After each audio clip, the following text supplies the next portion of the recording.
American football in Finland.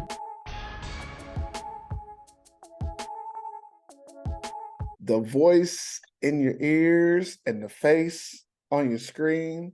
This is Perfect Purpose, and welcome to American Football in Finland. Join with me is my co-host, Coach Q. What's going on, Q? What up? What up? What's back? We back. Yeah, we're recording at a strange time this week, so we might have a third co-host. Chris might show up later, but that's later on. Before we get into it, AFF Podcast is on all places you listen to your podcasts, as well as we're on YouTube now, and we did a pretty good final couple shows on YouTube. If you're following us, like, subscribe, give us some stars. Whatever you do, anything less than 5 stars tells us that you are a hater. Don't be a hater, because we're doing this for the community.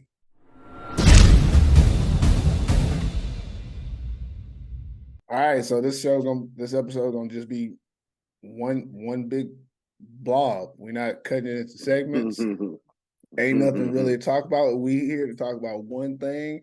We're gonna try to give you a good, a solid 30 minutes about it if we can. Maple Bowl 44.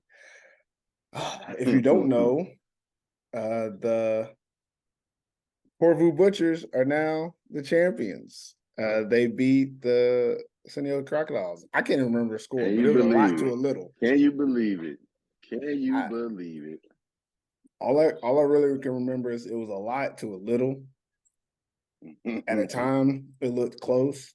By the second half, Butchers took control of the game, and that was pretty much it. As you can see, I'm repping the Butchers hat, and you know why? Because I believed in them the entire time. I had nothing but faith in the Porvu Butchers, as Dallas Cowboys as I might have called them. Q. Still the Cowboys. Interesting thing though, if you're listening to this podcast, like, we're probably gonna put this out tomorrow, but the Cowboys came out and dominated the New York Giants. They might win the Super Bowl. It might be fruition. You know, if the Butchers can win the Maple Bowl, the Cowboys can win the Super Bowl. I think it's possible. I think it's 100% possible, and it could be the way. But look at that look you giving me. Yeah, okay. Yeah, okay. Hey, we seen this from the Cowboys. We haven't seen the Butchers do this in a long time. So this is definitely their year. I would say it's definitely their year. I won't go into a dynasty and all that stuff because that's a whole nother level of football, and we ain't gonna talk about that till next year. But they definitely, the Butchers, they surprised me. I'm gonna be honest, because even if you go back and watch the game, I know we're gonna get into it, but like even if you go back and watch the game, it was one person that we mentioned in our not pre-game, but I'll say it was one person on the Crocs team that was mentioned. And if you focused on that, you'll win the game. And I think at a point the Butcher said, we gotta go there. And as soon as they did, it was just pretty much a massacre. I don't think it was like coaching. I don't think that this game was a super league. Like, I think it was bad coaching on both sides.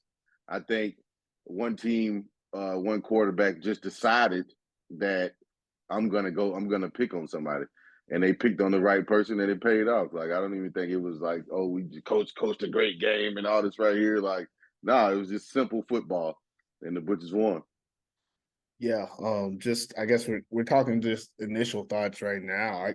My biggest takeaway from this game is that the Butchers won convincingly. Like, I mean, no matter what's happened this whole season, we've seen games and we've talked about all the different teams, and we pretty much, I've said it. I don't know if anyone else has said it, but I've said it a few times during the season that the Crocodiles are beatable. Even though they were like winning all the games, I was like, you can still tell that they can be beat. And then when the Roosters went and did it, you're like, oh, code's been unlocked. But I still felt like, that was just a matchup. In this game, I had no inclination that the Butchers team that we had seen before this game could be any version of the Crocodiles team that we've seen before this game. And in this game, I saw two versions that lined up perfectly. I think the Butchers probably played their best overall football game of the season at the most important time of the season. And then also on the flip side, I think, Defensively, yeah. yeah, Yeah. defensively. Yeah. Well, Defensively, yeah. offensively, I don't think they played like one of their like high scoring ones. Like we've seen them like put up points like ridiculously well, but considering the defense they were playing, I actually think their offense played really good to get the amount of points that they did. Like it's not like everyone scores more than 20 points on the Crocodiles. That's not a normal thing. So if you could put up that many points on the Crocodiles, you had a really good offensive day. And then defensively, like you said, I think it was probably one of the best defensive performances from any team. And that's including, with them having a game where they had 2 pick sixes. Like it's just when you're playing a certain opponent, it just means a little bit more.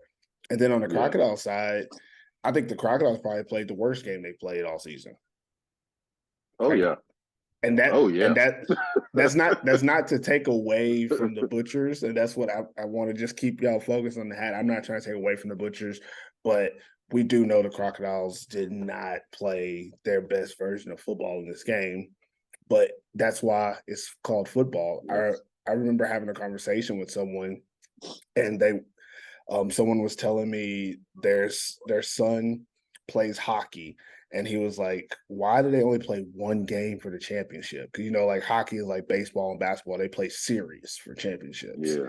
And the woman said, well, the reason is because this is football.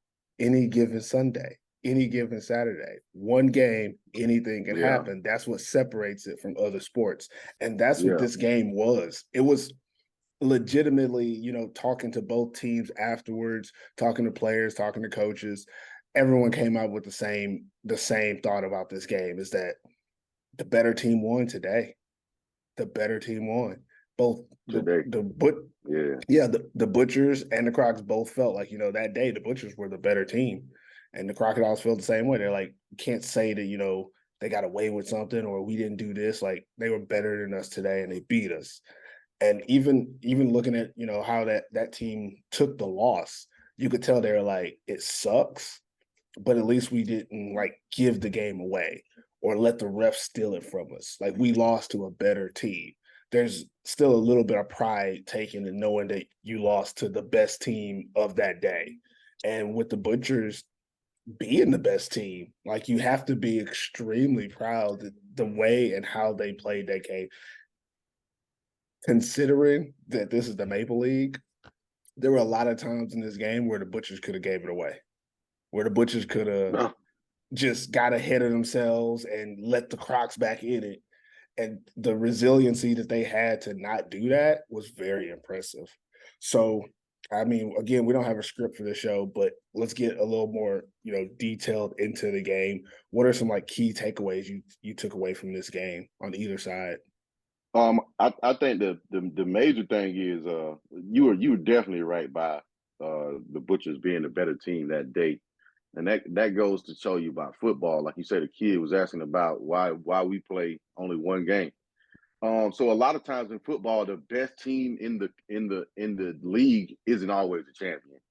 Mm-hmm. You know what I mean? Because the way that they play the game, it's such a physical game.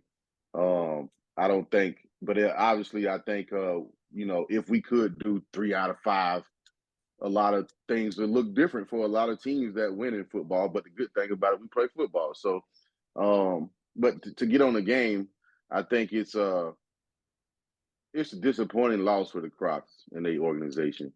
Like I said before the game, this game goes faster than any other game. Before we knew it, it was halftime. And one thing that really stuck out to me is the way that you got there. I think they went away from it. They went away from it. I don't know, like, what was the offensive plan for the Crocs, but ending any game and Powell doesn't have over 20 carries is all coaching. And you can say that, once they got down, but when did they get down? Not till second half. Like Yeah, it was so it's like like fourth quarter, they still were in it. yeah, so it's like what was the plans of this game? Because Zach Whitehead hasn't he's played his position all year. Not saying he's played quarterback all year. He's played his position on their team all year. And I felt like they put it a little more in his hands in this championship game than maybe they should have. You do have good receivers, but you don't have those Miko Sepinens. You don't have the Lucas. You don't have those Lucas. Like you don't have them type of receivers there. You got okay receivers that are I'm sorry, that are You're okay. possession receivers. Sokolow brothers, obviously some of them, possession more. You don't have the big play guys. So coming out of this game with Powell only having 15, whatever it was, less. I mean, it's a championship game. You don't have a game after this. Like Powell has been putting in work for so much. I know he's a team player, and I know he took this loss with his players. But I know, like deep down, an athlete in me, right? The athlete in me is always going to feel like y'all didn't give me the ball enough. You know what I mean? Especially in this thing. And if I'm the coach, if I'm the coach and we lose this championship game, I would rather lose this championship game with Powell having 30 to 35 carries. Because then I could say, you know what, this Butcher's defense really, really stopped him 30, like look at the end of the game and see what his yards was, see what his production was. But I know for a fact I'm giving him the ball 30 times in this game. I don't care what the score is, I'm giving him the ball 30 times in this game. I don't know what the Crocs thought about throwing the ball as much as they did. But the Butchers also, I'm gonna go to their defense. Wellington had a game. Like boy, did he. He had a game. Like we didn't talk about him much before the game. I know we mentioned him, but he had a game. And that's one thing I think the Bushes did do good about this year. They put the right people in the right places enough to where it could make up for the lack thereof. Think about it. It took him 3 tries to get to Wellington at linebacker. Yeah. Like he's the third American linebacker that they brought in. And it just shows the resiliency again that the Butchers had that, hey, we're going to get the right guy. We're gonna get somebody that can do this. And it really panned out because I mean, I don't want to get too much into like talking negatively about the guys that were here before him, but I don't think any of them would have been able to do what he did in this game. Like it was really special. Yeah. It was he definitely showed up. Yeah. He showed up. I thought he was probably obviously going to have a little more effect on the offensive side originally at the beginning of the game. I knew he could run sideline to sideline. I knew he was an instinctive player. But I don't think the Crocs really put forth the effort to really figure out like, all right, we need to put him on an island some kind of way. And which is why having that RPO and running that zone read is very important. You got to make it to where he's not comfortable in there. This dude was like breaking up screens. He was like it also matters your it also matters your formation and stuff because just because what you said just made me remember that when the Roosters played against them, they did a wide trip set that pulled Brandon Wellington outside the box, and then they ran the read option. So he wasn't in the plays because of it, and that's one of those things where I mean you got to do your research. Like that's all you got to do. This is coaching. Get him out the box. This is watching film. Like you have to figure out a way to get. All right, if he got to move out here. If we go to trips. Otherwise, they got to man up. If they don't man up, they got to play zone, which means he has somewhere to drop. So you got to use things like that. The other thing that I noticed, the Crocs were playing their backers inside as if Mickey is averaging 200, 250 yards a game. So Brandon is out here throwing these little 5-yard routes to the slot receivers all game because the inside backers were inside the hash. It don't make sense. Just listen to my sentence here. So very simple keys is if you're playing against the Crocodiles, you want them to beat you with the pass. You don't want them to Yeah. let Christian Powell beat you, which is kind of what the Butchers did. I don't think they forced the issue, but they did it well enough that the Crocs went away from Christian Powell. And then on the other side, if you lose to the Butchers, you want Mickey it to Jada be beat the you. run game. The You run want them game. to run it. You want them to run the ball in between the tackles. So you would give them looks where they would have to decide, do we force the pass into all these lanes or do we just take what they give us? But then you set it up where they're like, well, we could just play our normal offense. Like y'all not Yeah. doing anything to affect us. And it They won in again, the pre-snap. They won in the pre-snap. Brandon Grinner was so comfortable with this game. He mhm, won in the pre-snap. The pre-snap told you everything. I looked at the Crocs linebackers, and the only time they really moved out is when it was 3rd and long, where they obviously knew it was a pass play. But other than that, they were both inside backers was inside as if they were afraid that Mickey was going to gash them. No, what you do is spread your inside backers out, at least have them over the tackles. So now, mhm. if they do run the zone, they can come in, fill in the A gaps, fill in the B gaps, whatever you need them to do. But if you're sitting your backers inside the almost covering the B gap, like they're gonna throw the ball outside because for one, you got to run out there to make the tackles, and then your safety has to come down. Now you can't play. Now the Crocs can't play the defense that they really comfortable playing because now he's gashing you in his zone. So what you do next? Oh, let's bring our safeties down as if that was going to help, and now your exposure is there now. Now the one person who we said was been getting exposed all year for that defense got majorly exposed in the championship game by I a feel like 18-year-old. maybe people aren't actually listening. 18. Lucas is like 17. Well, I mean, it He's doesn't not. have much difference, Yeah, but he's not 18. even worse. I'm pretty sure he's I still won't on say even U17. worse. I won't say even worse, but it's certain things when you're a certain type of athlete, there are certain Yeah, things that you're just not going to allow we against you.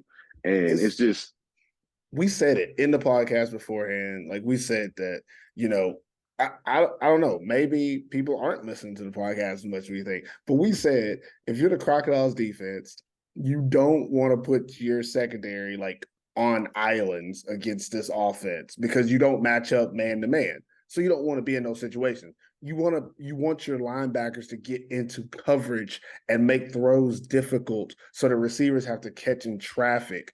And again, no knock to Lucas Arola or anybody from the Butchers, but they're not the best like catch in traffic guys. If you watch the film and see when they catch the ball, there's no one underneath. There might be someone over top, but they catch it in areas where they're wide open. If you make those yeah. windows smaller, it's harder for them to catch it. Everything Lucas caught was like a post or coming across the middle where there's nobody underneath him and the corner is behind him. So the ball just has to get there. He's catching a He was clean open. ball. He was open on all his touchdowns. Yeah, Wide he's just open on open. all his touchdowns. On the same He's person. he's beating the on corner, the get on the it open, and there's no safety help, there's no linebacker help, and it's one of those things where you're just like, why would you? And again, it's not like they were sacking Brandon Winter. Those linebackers weren't. I don't know if they were blitzing. D-line. Honestly, Crocs D-line didn't show up. Crocs D-line did not show up at all. I disagree slightly about they did show up. More to the fact that I think that the Butchers O-line knew how to play them. And also Brandon Gwinner was on his P's and Q's. Like you wasn't going to tackle Brandon Gwinner in this game. Do you know Like how that's one much of the best times? games I've ever seen a quarterback No, have. I feel like I've seen him play in better games. Like even when he was with Voss, I think I've seen him play in better games. But what he didn't. It's the Statistically, decisions. yeah. Yeah, the decisions he made in this game were he's going with his first decision.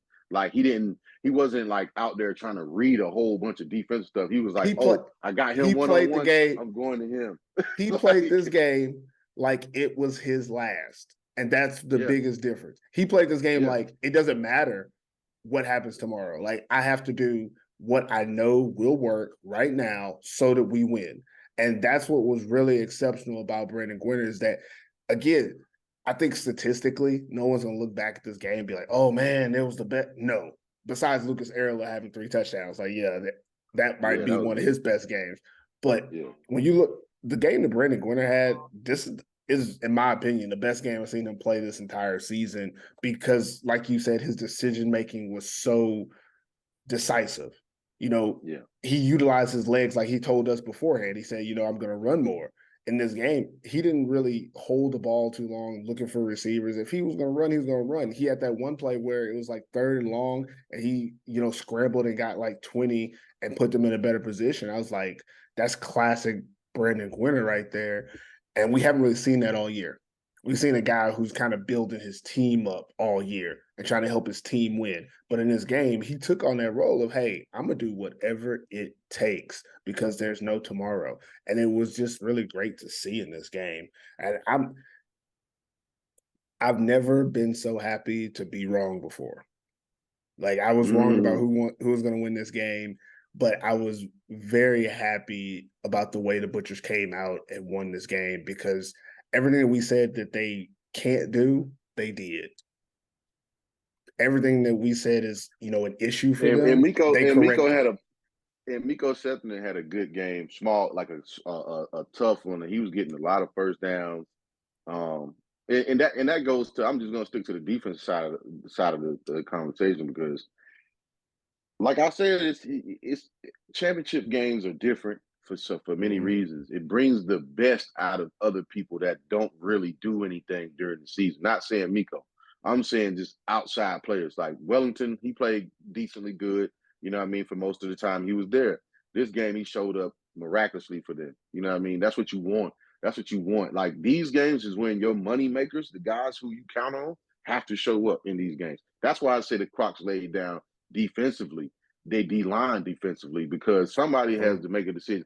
See, this is the new football right here. This is the new football players. I'm gonna show you. It's like it's all like show. It's all show. It's knock my head against the wall. I'm pounding my chest. I'm doing all this right here. But then at the end of the game, the stats say you didn't do anything. You didn't do anything.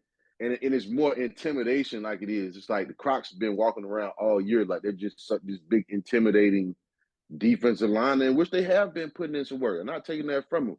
But all those games don't really mean anything if you don't do it in a championship game. Like if you don't come out here and Brandon Gwinner was comfortable. Like he was so comfortable in this game. And they allowed that, coaches. Okay, the blitzes that you did call it they weren't effective like that. Your DBs, I mean, we didn't see Yuhani really on defense at all. It was a weird I hate to say this, but it was a weird championship game. I'm gonna just be honest. It was like a weird, awkward championship game because watching it, I'm like, oh my, you don't really know which way it's gonna go at first, but then obviously the Butchers started pulling off, and I was like, the Butchers made a decision at halftime that they're not going to linger around with the Crocs anymore, and you can't take a team like the Butchers lightly because of the way the last game ended, and it's like you have to be prepared to say, okay, I feel like the Crocs went through their championship week like it was another week, like it was another regular season practice. That's how it looks. That's how it looked on the field. Because it's like, all right, cool. Remember we was talking about the first play of the game? Remember we said who's going to touch the ball? You was right, though. You said they've never given him the ball the first play of the game, the first drive of the game, I think, or something like that. Yeah. And I said they should give him the ball in the first play. Should, but they don't. To set the tempo, but they don't. So the Crocs, I think, stuck with what they've been doing all year. But luckily, all the other teams have been subpar to them and to everybody else. When you look at it, there was no consistency besides the Crocs all season. There was no consistency like that. The Butchers were consistent a little bit, but if you look and say the team that lost 4 games or 3, how many games they lost? 4. They lost 4. They went 4 games. They lost 4 games. You tell me a team lost 4 games, win the championship? Like that's rare. It's so rare. It's so rare. Let's throw Chris Green in here for a little bit, guys. It looks like we might have a third guy coming. Did he show up? I think I just added him. Yeah. But I agree with you. Like, but yeah, it's rare. It's rare in any league that you play in, the championship team never has 4 losses. You can only do that in Finland. It's only in Finland where something like that happen, man. Let me add on to that because not only, like the 4 losses, that's kind of crazy. especially since the team that they played, the first place team only had 2 losses, really only one, 2 on the Yeah. record, but really only lost 1. So you think that it's a huge difference. But before the game, I got really into the stats. We attempted to do a pregame show on YouTube, and just the internet and stuff didn't work out. But looked into the stats. The Crocs, offense and defense, a lot of their statistics from the season were, number one, number two, number one, blah, blah, blah. Offense, defense, staying top 2 in pretty much everything. I think they're like number 3 in rushing or passing or something like that as well. But when you looked at the Butcher's stats, they're 3, 4, 4, 4, 3, 4, 4, 3, 4, 4. And you're like, okay, this game might get ugly fast. But again, back to what we said earlier, in one game, it's only one game. And for this one game, the Butchers played way better than the Crocs. One thing that I thought was just kind of insane was something that you alluded to when we did the pregame was that, it's the championship. Time goes by fast. It'll be halftime before you know it. And in the first half of this game, I felt like both teams were filling each other out too much. Yeah. It was one of those situations where I just what I said. I said that the Crocs like to do a lot of stuff in the first half to see what they get from the other team. And then in the second half, they decide what they want to do. But in this game, both teams were doing it. I really didn't like the first half from either team. I felt like, okay, neither team knows what they want to do. So they're trying different stuff, trying to see what works, see what doesn't work. And then halftime is adjustments. Now, at adjustments, Butchers came out and said, this is what we're going to do second half. This is what we saw. This is what we're going to do. Crocs came out and were like, well, this is what we normally do. Like, we normally come out with this wildcat with Christian Powell in the second half and mess around a little bit, and then it works out eventually. Like, they didn't really adjust to the game that they were playing. It's more like they just did their normal adjustments at half because they didn't go to what would have worked. They didn't start feeding Christian to the point that you had to decide that you were putting 8 people in the box. They never forced the Butchers to do that. So, I mean, obviously, from my point of view, that's what I would have done from the beginning. But at halftime, I would have came out with it even more and pressed the issue. But they didn't do that. They adjusted to, well, I'm not 100% sure what they adjusted to, but whatever they did, the adjustment that they made, it wasn't as good as what the Butchers were able to give to them, because the things that they tried in the second half, there really never was any like, oh yeah, the Crocs can get this going. I didn't see any like success in the second half, while the Butchers continually were doing things that we saw were going to work. They kept getting one-on-one opportunities. Even if they didn't catch it right away, you could see that it was going to open up. I didn't see anything like that from the Crocodiles in the second half. And I really think that was the story of the game, is that one team progressed while another team was stagnant.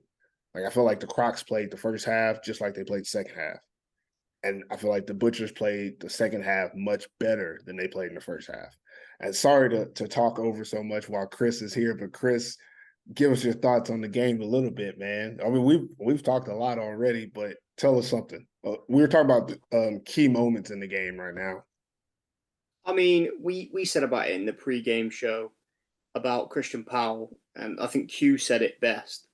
Don't lose the game without giving Christian Powell at least 25, 30 touches. And they didn't do that. He had 17 touches, 15 rushes, and 2 catches.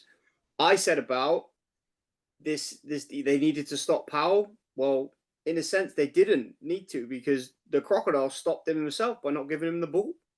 Like, I don't understand why, like you say, they were definitely feeling each other out. I didn't get it. Like, your identity. You're a run-first team. You've got CP15. You've got one of the best running backs in the. You know what? I want to stop you. I want to stop you right there, because I think that's a misnomer that everyone has said this year, is that they're a run-first team. Like, we have to at some point just realize that they don't want to be a run-first team. They're better as a run-first team, but like I said, every game they've come out trying to throw the ball and be balanced. So it's a team with an identity, but they don't like their identity. They don't want to be a run-first team. And, as I say that, I'm remembering conversations. some people don't want them to be a run first team because I can tell you from experience without trying to be too I'm not trying to stir the pot, but I'm Really sorry. politically correct, right? I'm not trying to throw nobody out there, but you can't tell me that the San Diego Crocodile O lineman didn't want to run the ball. Like, that's all I'm gonna say. You can't tell me that line with them nasties, and we call them nasties because we've seen how those guys play. You can't tell me that group didn't want to run the ball. That tells me there's a little bit of confusion going on that organization, because I'm sorry, I've talked to, I know some of those offensive linemen for that group. They're confident in their ability. Not running the ball with that group and not giving them the opportunity to prove how good they are, that's just it doesn't mesh. But again, back to what I was saying was that we think that the Crocodiles are a run first team, but the Crocodiles think that they are a balanced team. That's the image they want to portray, and that's what you saw in this game, was a team trying to be balanced instead of doing what we've said before. But sorry, Chris, jump back into your point. No, you're good. You're good to interrupt me, Lucky. I agree with you. I think there's some kind of disconnect there. There you go. That's the word I should have used. Disconnect. Yeah, there's some kind of disconnect between players, coaches, whatever it may be, organization, where someone said, "Oh no, we don't want to be that run first team." Or it was almost like an ego thing, I think. Or we're going to show you that we can beat you without giving the ball 30 times to Christian Powell. But it's a championship game. What are you doing? Like, give the man the ball. Yeah, like Seahawks. It felt like another Seahawks situation. Yeah, like another Seahawks situation. Like, that's what it really felt like. I just don't get it. But I mean, Whitehead wasn't efficient enough. Like, he had 22 passes, he only completed 13 and a pick for 88 yards. And you still want to try and pass the ball? Hold on. Let me get in here, guys. You know, I like to play devil's advocate. And we've been talking about it in the group chat, so I kind of know how y'all feel about the Whitehead situation. I'm not going to blame Whitehead, first of all. No, I don't blame him. No, but about his play. I don't think his play was as bad as we think it is. I do think he had some horrible throws, especially when Sarkler was wide open and he just missed them. That was sad. But there were a lot of drops. They had a little bit of the Wassa Royals receivers going on out there. A lot of these receivers for the Crocodiles in the biggest game of the year, were dropping easy passes, simple wide open looks. There were fumbles after the catch. There was receivers just not getting any separation. That I actually can accept. You know, if you can't beat them, you can't beat them. But there were a lot of drop passes in this game. That's one statistic that we still never get in Finland, which we should start trying to get, because those drop passes, that's what makes passing the ball look bad. Yeah. When but a receiver, you know what? Go ahead. Not to cut you off. You know what fixes drop passes? Run plays. You don't have to, like, you don't even have to go through that. Like, you really don't even have to go through it. And if you do, like if you, as a player, if you don't understand how important every play is in a championship game, which I'll go back to again. I said this: everything matters in these games. Every drive matters in the championship game. You can't approach this game and say, "Oh well, if it's 14-7 at halftime in a championship game, like, you can pretty much guarantee the team that has 14 is probably going to still adjust, even though they're winning. They're still going to adjust." Because that's not enough to win a championship game, especially when you're playing against the team like the Crocs. And the only thing that the Crocs didn't do, the Crocs, I think, didn't, like you said, they're not happy with their identity. They're not happy being the team list. Like, okay, Christian Powell had 2,000 yards, all this right here. Now we get in the and I'm pretty sure people came to the championship game to see him. To see you premiere him, like, if I've never been to a game before, and they say that's why I went. Yeah, it's like you want to see this in person. Like, let me see what he's going to do. I know their team is good, but let me see what he's going to premiere him. Like, he got you there pretty much. I know it's a team game, but come on now, like, majority of your yards came from him.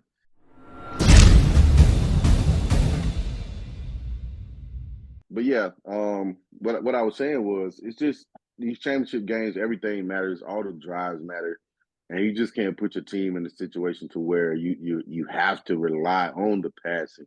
Of course, when you're down, then you have no choice, or you feel like you have no choice. But even in that aspect, I'm still giving Christian Powell the ball. I'm going. I don't care. Like if I lose, it's going to be because he wasn't productive. I'm not losing with me not giving him the opportunity to be productive, and I think that's what's important. And it comes down to it. The Crocs.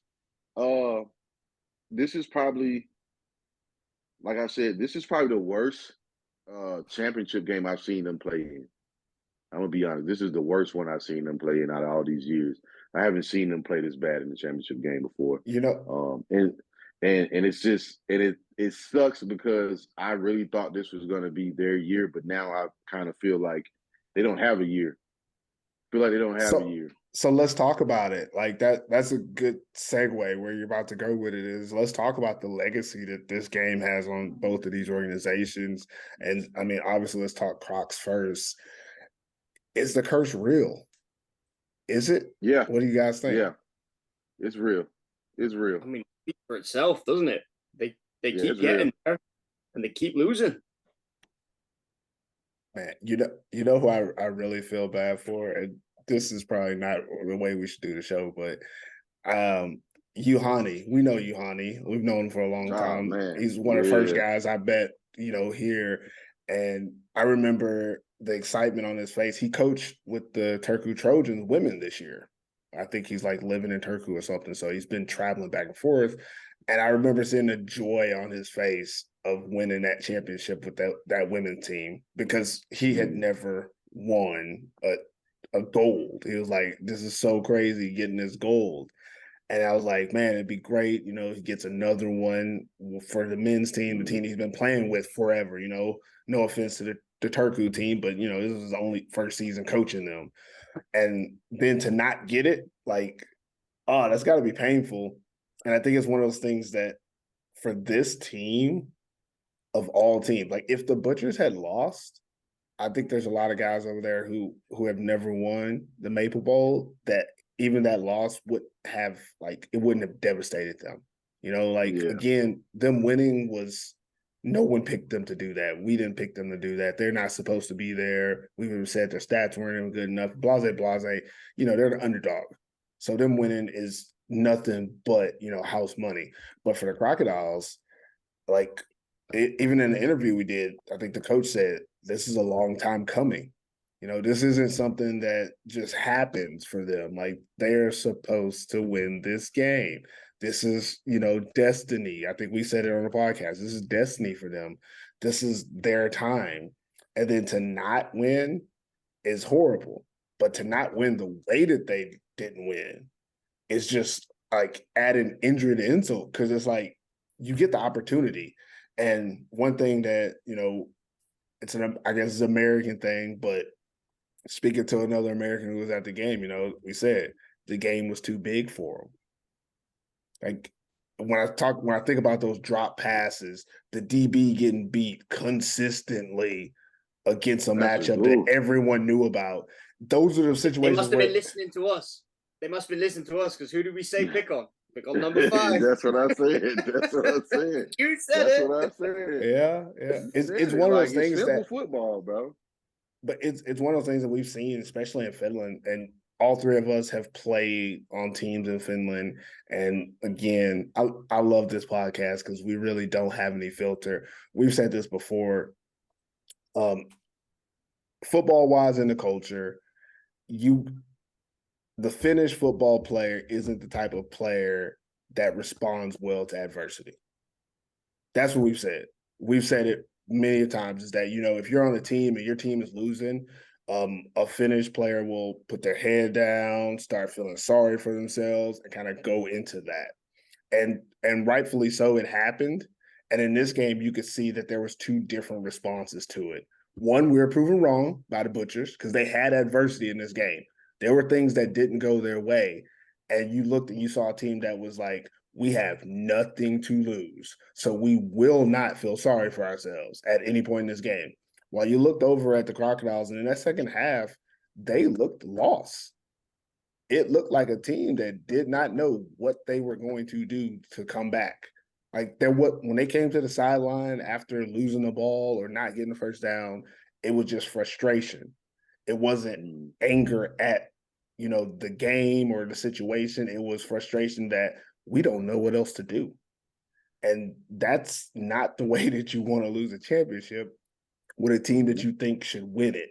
And I feel bad for this group that especially or specifically that played in this game, but then for the organization as a whole. I was on the sidelines, saw the crowd that the Crocodiles had was great. It was huge. They were loud. Everybody's wearing the colors. They had the horns blowing. You even had a little drunk section. They had signs, like they were excited. They had their back. Like the fans were there for that team, and the team didn't give them anything on the field.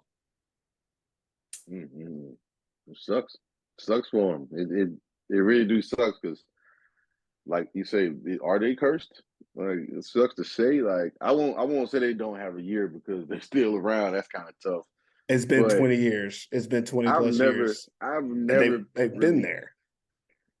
Since we started doing the podcast, I've liked the San Diego Crocodiles. When I was playing, I did not like them or their organization. I did not like them or the organization when I played. But I enjoyed it. Since we've been doing the podcast, I'm more biased about my opinions. Even with the Roosters, I think I'm harder on the Roosters than I am anybody. But I don't know about how hard you are on them. You be rooting for them, that's for sure. I said, man, I fired everybody this year. I would have fired everybody this year for the Roosters. But this ain't about the Roosters today. But right. I just think that the Butchers was the only team in the league that strategically made an adjustment when something came up with their team to keep them either getting better or the same. And every adversity they came in, get rid of a corner, get rid of a linebacker, get rid of, another. Like, it was like they were committed to not falling off. And the rest of these teams didn't. We literally watched one team, I'd say even the Royals at a point, if Timothy wasn't so good, I would have fired him too at a point because he threw like 9 interceptions in 3 games or something. Like, it was something crazy. But I would have fired all them receivers. I would have just told them we just fired everybody. But that goes to show you like the difference of the players. Timothy is a baller, so I wouldn't have done him like that because I know what he's dealing with. I know what kind of weapons he had to work with, so it makes up for it. But what I'm saying is, for the Crocs and the Butchers did everything they were supposed to do to keep them in contention, and they stayed healthy through this process, and they ended up being, like I said, one of the healthier teams, the most athletic teams, the younger teams. Their guys just gave it all they had. And then I look at the small things too. If you look at any time Arla scored a touchdown, Mickey scored a touchdown, Nottingham scored a touchdown, it wasn't just one player congratulating or two. It was like 6, 7 people running up to these dudes, showing them they love, like these brothers, these receivers, like, this the line. Everybody is congratulating. And when you got that type of energy and you that happy for your teammate to ball, that right there does something for your team. It does something for the organization. And you can look at other teams and it don't really happen like that. And you see the results. You know what I mean? Because you could tell that the Butchers are all bought into what they believe they can do. It don't matter who we picked. You know what I mean? At the end of the day, I like the trash talk. I like the going back and forth because I want to see the best come out of these guys. I want to see them ball out. You know what I'm saying? That's why I told them, I said what I said about it. I don't think they still the best receivers, but they won a championship game. Come on, does that now. mean they still? Look. Hey, you're gonna have to give that up, buddy. Chris, let's just say this. Let's just say this. Me right now being 40 years old, go and score 6 touchdowns against the Wolverines. I got the most touchdowns. In the whole league. Does that mean I'm the best running back? No, it don't. It don't mean that. It just means that I played good that game. is easily their third best receiver, and he scored 3 touchdowns in the Maple Bowl. That's how and good this group is. Against probably the worst cornerback in the league too. So I'm not saying that's that. tough. That's I'm tough. not saying now that. you're moving the field goal post on me. What I'm saying is, I'm not taking away from him being good, but I'm not saying that they're the greatest because they played against some terrible talent either, though. Like, I'm not. He's one of the best corners that this league has to offer this season. Like, I know it's a little weird to say it that way, but he actually is. He doesn't do well against that could be matchup. The point. That can be the point, but what I'm saying is, I'm not judging people. I judge you off of how you play against talent. I don't judge you off of how you play against everybody. Like, if you know what I'm saying, like even Brandon Gruner said, Zach Wright said he didn't count the it was the Gwinner. pandemic Gwinner season. said he didn't. Gwinner said he didn't count. He didn't really the count the pandemic season, right? So that's why I'm saying the way that I look at things, only certain people do, but I'm judging you off of how you play against good talent, good teams. And then I say, oh, you know what? Hey, he's a legit baller because he can do this against everybody. Erla, he can do that against everybody. But legit baller. Or you know what I'm saying? He's a all three baller, of them. But I can name them again. Lucas Erla, Miko Sepinen, Christian Nautanen. All 3 ballers. Not saying they're not ballers, but best in the Maple League. Let me put it up there. If you got a team right now, all right, pick your receivers. All the Americans. Or Finnish. I'm picking all the Americans. American I'm picking or all Finnish. the Americans. I'm picking all the Americans. Okay, then. So I'm picking all the Americans. Like, so you don't. There's no team with 3 American receivers, though. There's no team with 3 American receivers. But so are one of them going to be your second pick? I'm picking 3 Americans, like receivers. I said. I'm picking 3 Americans. I'm not saying they're the best receivers individually in the league. I'm saying as a receiving group, they're the best in the Maple League. That's all I'm saying. I disagree, but that's just me. But we can talk about this all summer. I'm not against you disagreeing, but I am against you saying that the Roosters have the best. That I disagree with. That's where the argument is. If they got Brandon Gwinner, if they got Timothy Moravec on that offense, they got Brandon Gwinner on that Roosters offense, we might see a different season. Like, I don't know, but we'll never know. We should make an all Madden team. We should put together an all Madden team. Because the all Finland team is about what they did on the field. All Madden team, we have to give them some ratings, and we have to put them on a video game. We have to separate them. All Madden team would be different. Because it's like, I'm not saying it to take nothing away from the Butchers, because I really do like that. Like I said 2 years ago, I said the Butchers got a great young core. They got a great young core who's going to be good defensively and offensively. And now they're getting into that. Now they're coming up into that era. Now, let's see what happens. Obviously, we're talking about this season. Let's see how things go as far as organization-wise now. Legacy. You know what I'm saying? That's where we're at. Yeah, so we talked about the Crocs. But let's talk about the Butchers. That's a true definition.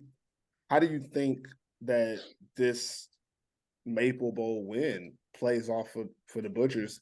I know we said, it's a little early to say dynasty, but, we got to make that leap right now. Is this the beginning? I mean, do we expect them to bring back Brandon Gwinner? Do we expect this to, be a starting point? Or is this more of at least they won. We'll wait another 20 years before they win again, or 13 years. For them to do well, for them to do well next year, you're going to have to see some familiar faces back. You have to bring back, either bring back Gwinner or get another quarterback on his caliber. They have to have that. They have to maintain, importantly, they have to maintain their Finnish players as well. We talk about this a lot, like the Finnish core of each team. Yeah, the imports are important, but without the Finnish core, you've got nothing. Look at UNC. Look how many imports they had. All right. Some of them weren't great, but you can't build a team around imports. You can build a team. You can help a Finnish core by putting a few imports in to make them a lot better. Definitely through coaching, through playing, or whatever it may be. But without that Finnish core of players, you're nothing. So they need to keep hold of those. Maybe even add some more as well, if they can. Maybe it might attract some more players to go there now that they've won this season. Let me ask a question about that Finnish core.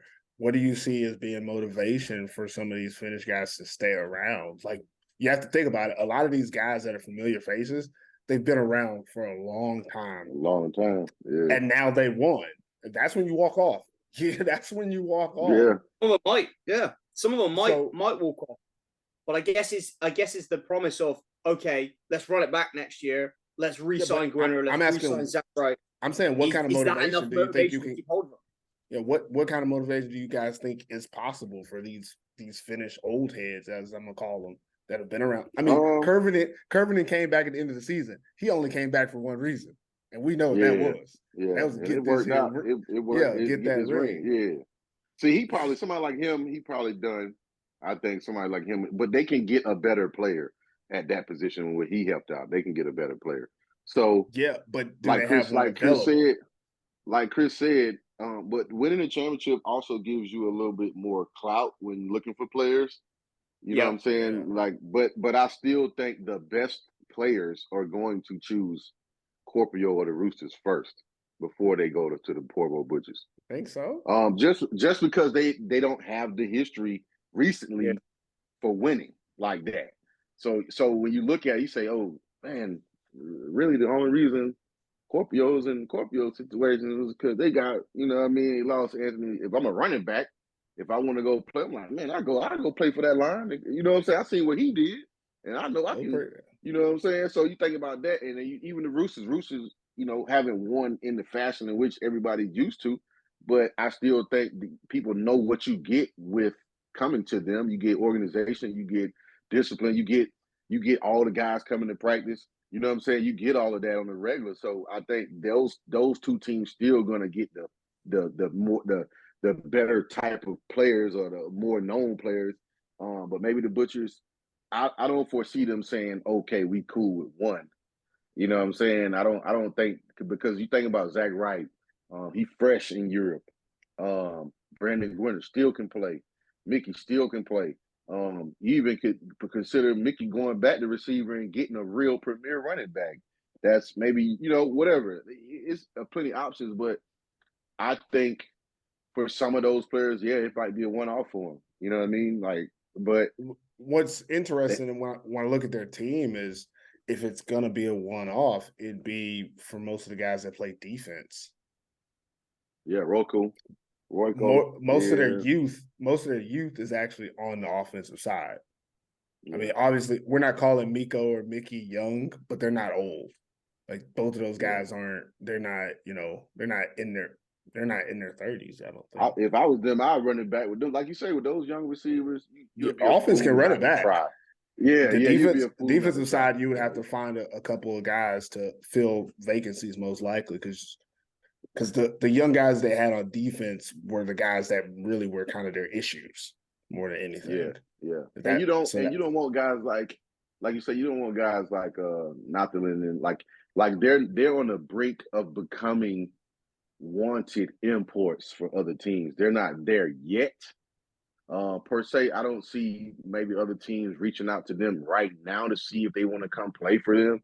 So what you got to do is promise them, hey, we're going to get you guys better. We're going to bring Brandon back, or we're going to bring, I assume it probably Brandon. I mean, I wouldn't change that up. You know what I'm saying? Like, we're going to bring him back. So we're going to have our same offense pretty much. Let me throw this out there for you. So. And now I got a hypothetical. I'm just asking questions because y'all are saying stuff that got my brain tickling. So, and we got to wrap this up pretty soon. We're just talking to be talking. But if we're going into next season, let's say hypothetically, you know, the Crocs and the Butchers bring back similar rosters.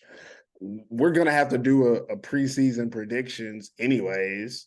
I mean, we're not gonna do it till then, but right now, if you're feeling like getting ready for next year, who's your favorite?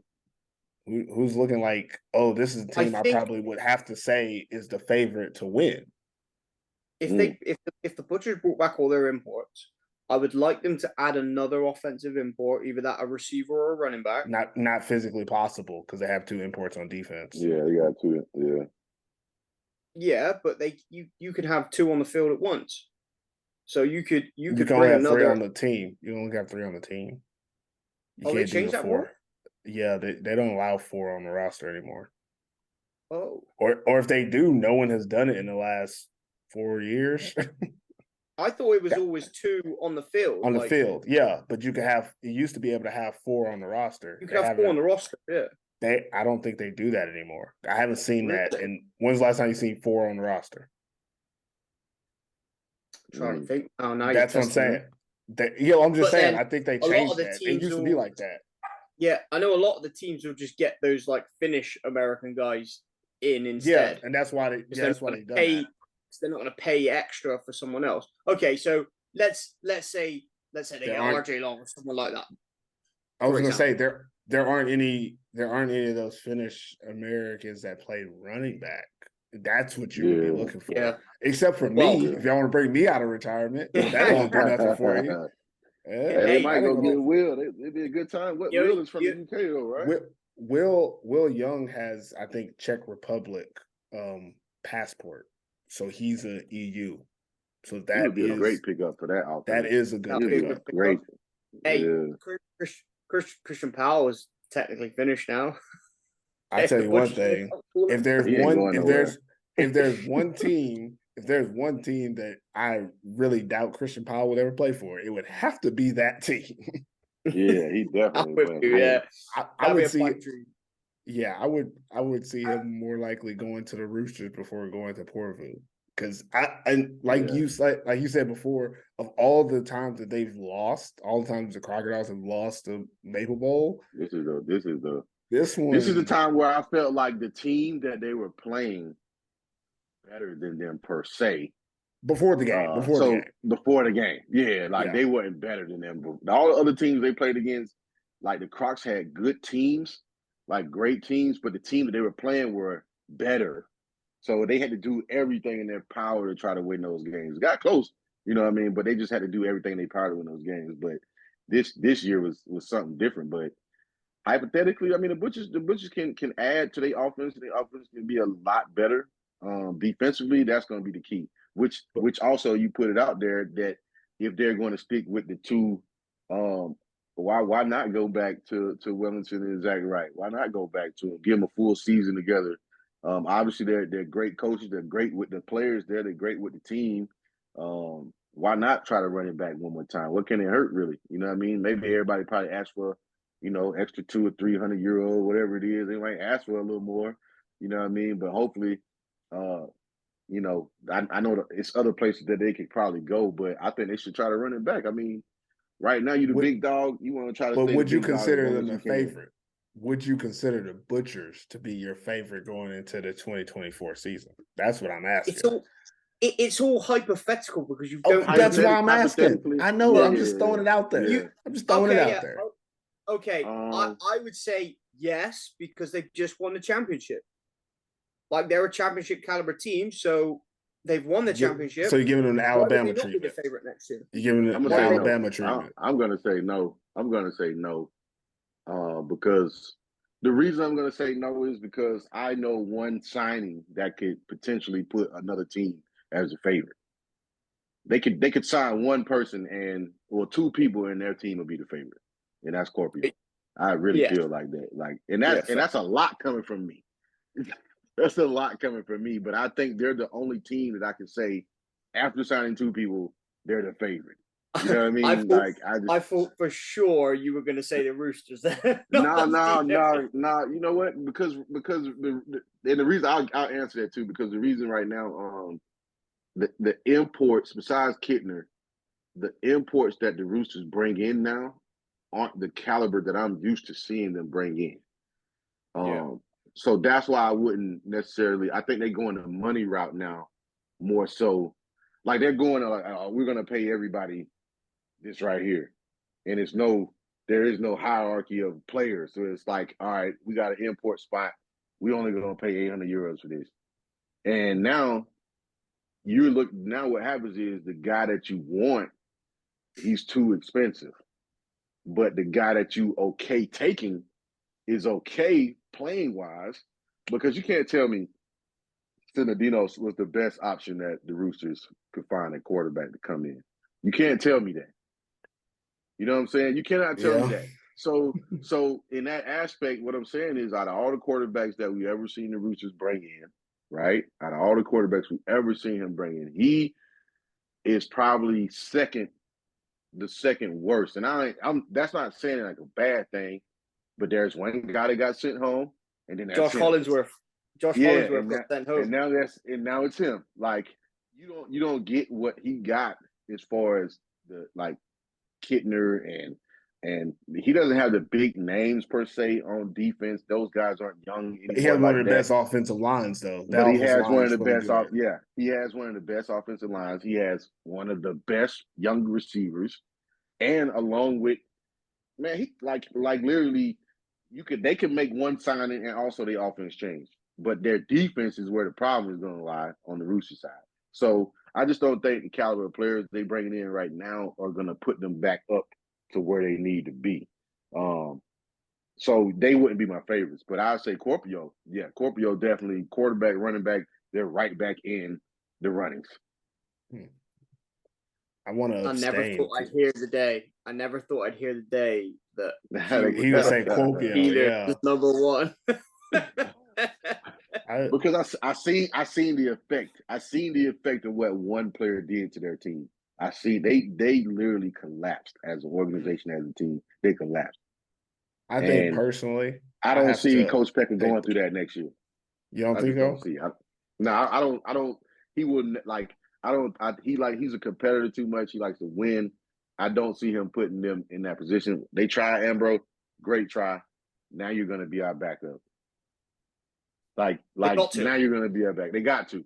And he has to learn. He just has to get better. There's nothing wrong with that. But if you want to win and you want to win championships, he's not ready to lead your team to that yet.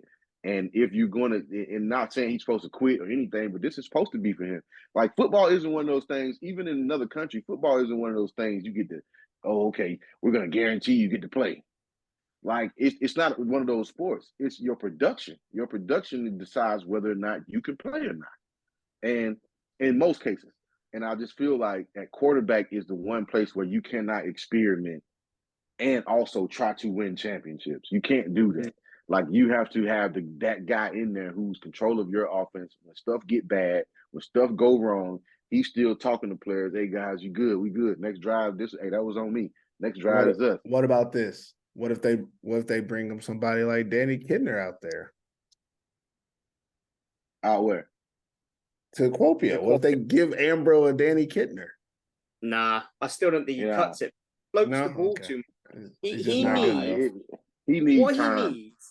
If Quopio signed an American quarterback and Ambro played a year under an American quarterback, learned from him, got coached up by him, he would be head and shoulders better than he was this season in a season when he plays. Like if he has a season off, learns, plays a backup role, the season after, I think he would be head and shoulders better than what he was this season.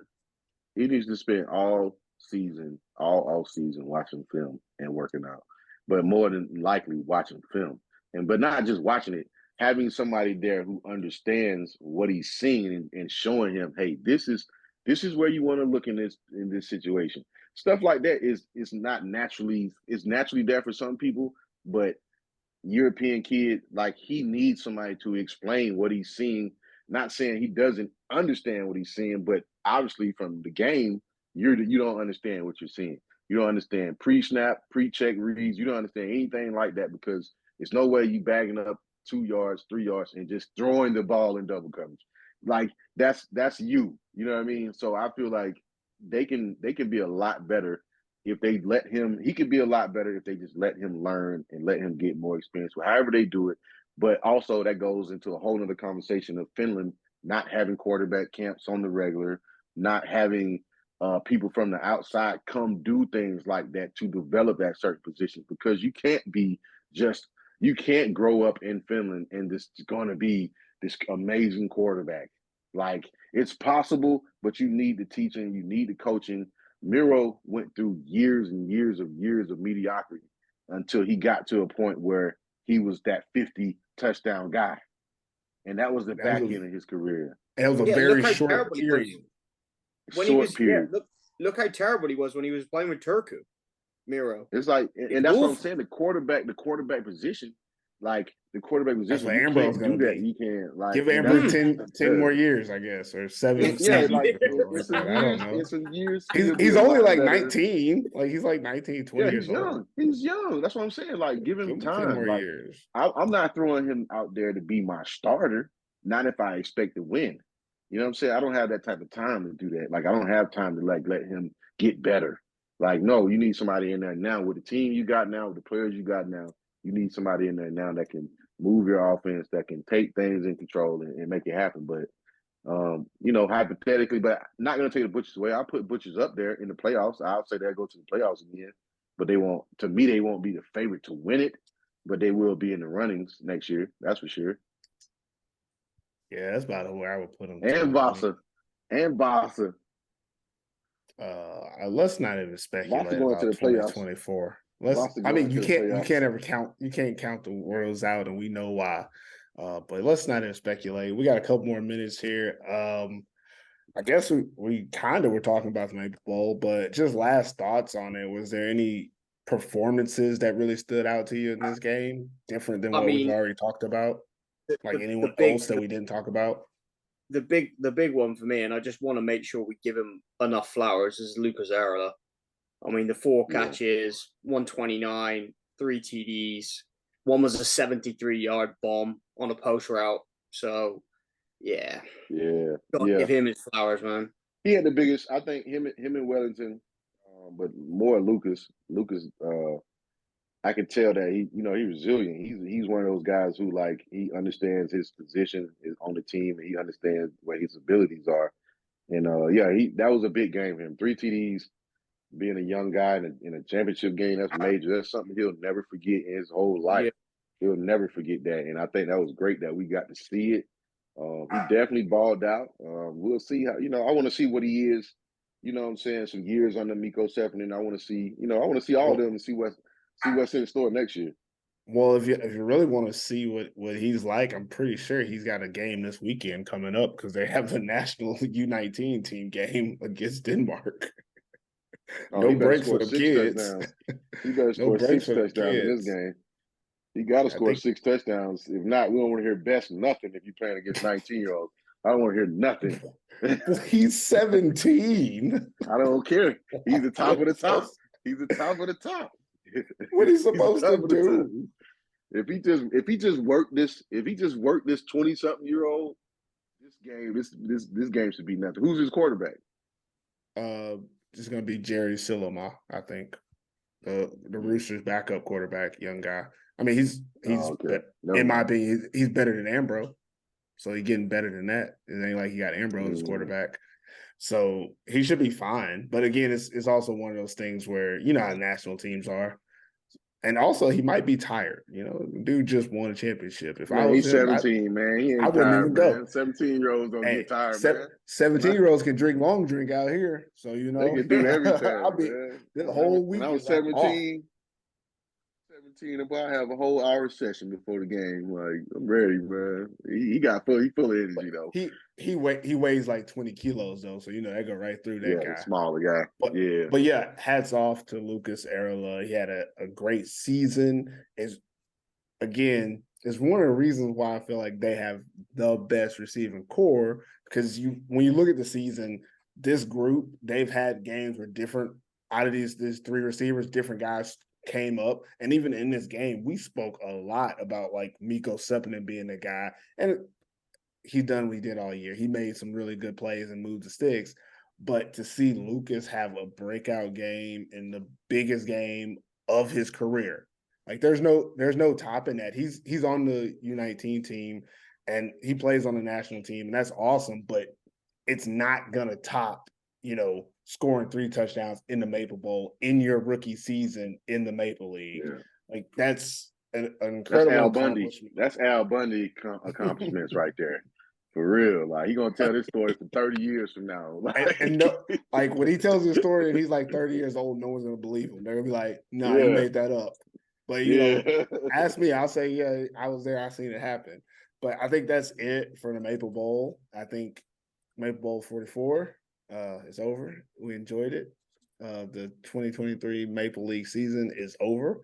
This will be our last podcast of the year. We're not putting out anything else. That's it. Any last words before we get out of here, guys? This is it. Man, just in case we don't reconvene together for next season, I did enjoy, this whole season. Another season with y'all, man. It was fun. You know what I'm saying? We got into it. I came in second, but it's all good. If we didn't include Spence, I would have been in first. So don't care about them damn pick'ems. But no, man, it's been a good season. Like I always tell everybody, it's nothing personal. You know what I'm saying? We're not experts, but we're not bums either. You know what I mean? So our word actually do mean something. And at the same time, it's always opinions. And everybody's entitled to those. But at the end of the day, what we want to see is, good football. We want to see respectable players. We want to see good character, all that stuff, man, and talk noise in the midst of it. So this season was definitely fun. It was an interesting one. You never know what's going to happen in the Maple League, man. But, we made it to the end, baby. We here. You know what I'm saying? Another season down. Shout out to the Butchers, though, for winning the championship. I can't hate on y'all for that. Y'all did that. Hey, salute, enjoy. You know what I'm saying? And then we'll see what's up next year. I mean, for me, I feel like the season's flown by in a wink. Like we've got to the end and that's it. Again, just echoing, congratulations to the Butchers. Done a hell of a job in the final. Done a great job all season. You definitely deserved it on the day. Like you were the better team on the day. And that's how it be sometimes. If you're the better team on the day and you show up and your guys show up, you're going to come out with that victory. And that's exactly what they did. But yeah, guys, it's been a pleasure this season. When I've been here, I like to have made more, but hey, life gets in the way sometimes. But yeah, it's been a pleasure, guys. It's been a ride. Hopefully we continue with this, and it's not the end. But if it is, it's been a ride. Yeah, and just so y'all know, Chris, he missed some of the shows because he was out there losing championships. Yes, he was out there getting silvers. He might get cursed too. He out there missing the show, and we like, well, you better win. And he's like, well, we lost. Nope. On the podcast, you're gonna lose. I mean, sure. Hey, man, if we'd have won as well, I'd have retired my ass from contract this year. I wanted to retire, and I can't retire now. So you can't retire. Spence brought that Crocs curse back to the UK. Yeah, Spence brought that curse with him. But yeah, for me, my hat is getting all twisted. But go Butchers! Great season. I believe in y'all. I believe in y'all every week this season. Y'all know it. I always had y'all back. I was always on y'all's side. I was always saying, "Go Butchers! Represent!" Pourvu, all that stuff. No, it was a great season. I think everybody did what they could. It was very interesting. Good to have an interesting season for the Maple League.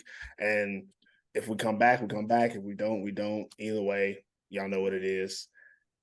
Yep. Never. Oh, no, I forgot. I didn't say it right. Until next time, if there is a next time, never forget. T. I. F. We gone. And we gone. American football in Finland.